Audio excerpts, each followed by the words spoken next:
Assalamualaikum warahmatullahi wabarakatuh.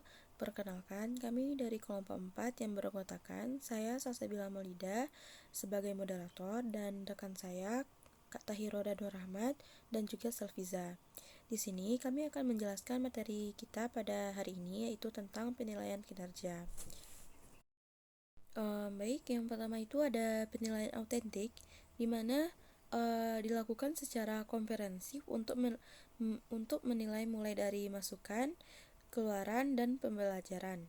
Yang kedua, terpadu dengan pembelajaran, menilai kesiapan proses dan hasil belajar peserta didik secara utuh, meliputi ranah sikap, keterampilan, dan pengetahuan, relevan dengan pendekatan ilmiah dalam pembelajaran, mencerminkan masalah kehidupan nyata, dan yang terakhir yaitu tidak hanya mengukur apa yang diketahui oleh peserta didik, namun tetapi lebih menekankan mengukur apa yang dapat dilakukan oleh peserta didik.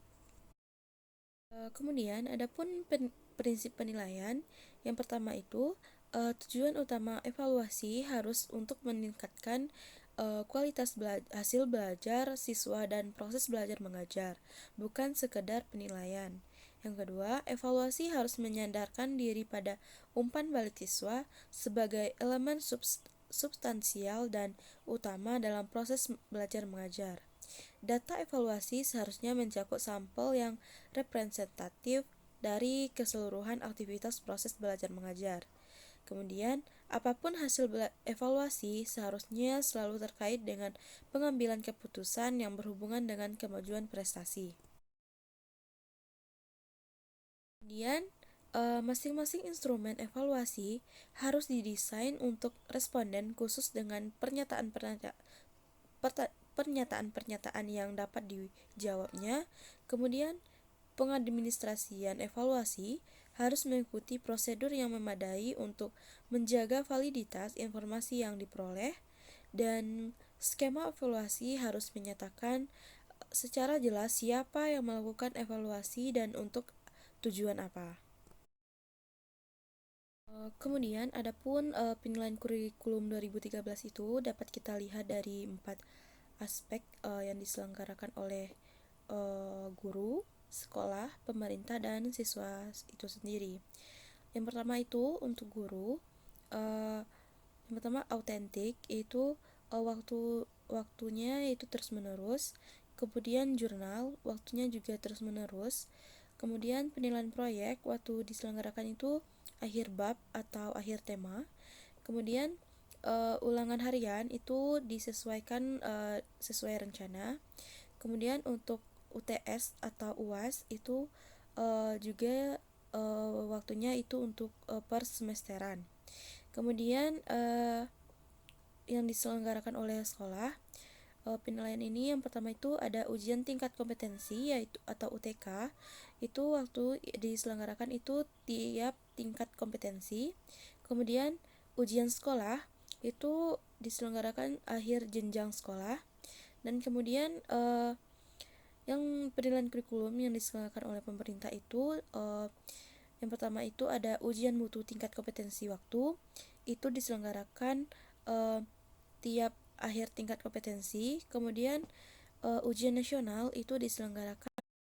Baiklah, sekian materi dari saya. Selanjutnya akan dilanjutkan oleh rekan saya Kak Tahiro. Kepada kakak kami persilakan.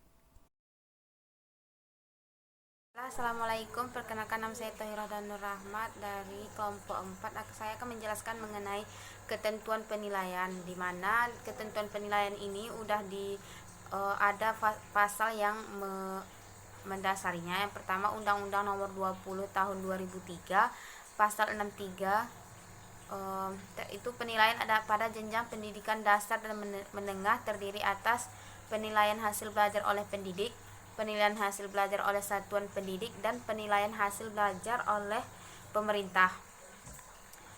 Penilaian pendidikan pada jenjang pendidikan tinggi itu terdiri atas penilaian hasil belajar oleh pendidik dan penilaian hasil belajar oleh satuan pendidik tertinggi.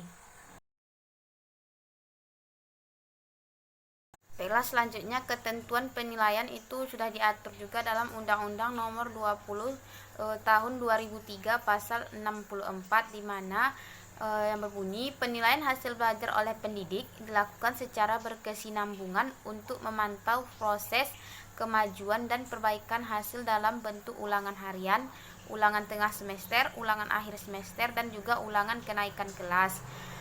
Selanjutnya, penilaian sebagaimana dimaksud pada ayat 1 digunakan untuk menilai pencapaian kompetensi peserta didik, bahan penyusunan laporan kemajuan belajar peserta didik, dan memperbaiki proses pembelajaran dari peserta didik.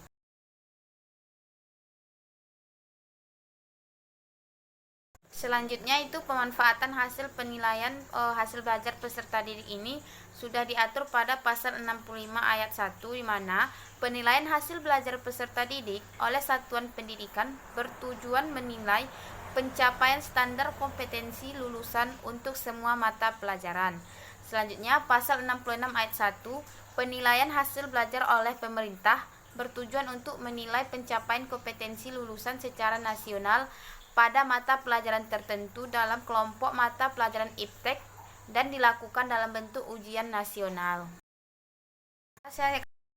Saya akan menjelaskan selanjutnya itu prinsip-prinsip penilaian. Yang pertama, mendidik. Mendidik ini mampu memberikan sumbangan positif terhadap peningkatan pencapaian belajar peserta didik. Hasil penilaian harus dapat memberikan umpan balik dan memotivasi peserta didik untuk lebih giat belajar.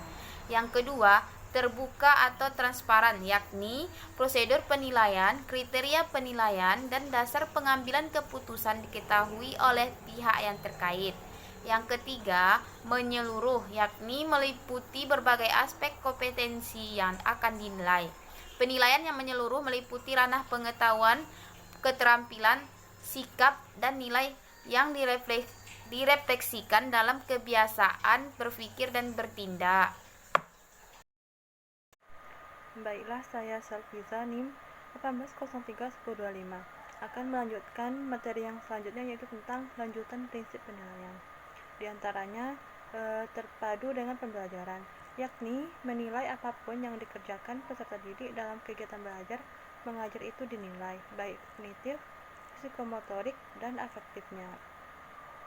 Selanjutnya objektif, yakni tidak terpengaruh oleh pertimbangan subjektif penilai. Yang selanjutnya sistematis, yakni penilaian dilakukan secara berencana dan bertahap untuk memperoleh gambaran tentang perkembangan belajar peserta didik sebagai hasil kegiatan belajarnya. Selanjutnya yaitu berkesinambungan, yakni dilakukan secara terus-menerus sepanjang berlangsungnya kegiatan pembelajaran. Yang selanjutnya adil, yakni tidak ada peserta didik yang diuntungkan atau dirugikan berdasarkan latar belakang sosial ekonomi, budaya, agama, bahasa, suku bangsa, warna kulit, dan gender. Yang terakhir, menggunakan acuan kriteria, yakni menggunakan kriteria tertentu dalam menentukan kelulusan peserta didik. Materi yang selanjutnya yaitu langkah-langkah membuat instrumen penilaian kinerja siswa. Yang pertama, menetapkan kompetensi akhir yang harus dimiliki peserta didik. Yang kedua, merencanakan pemberian tugas, kuis, dan ulangan harian dalam satu semester.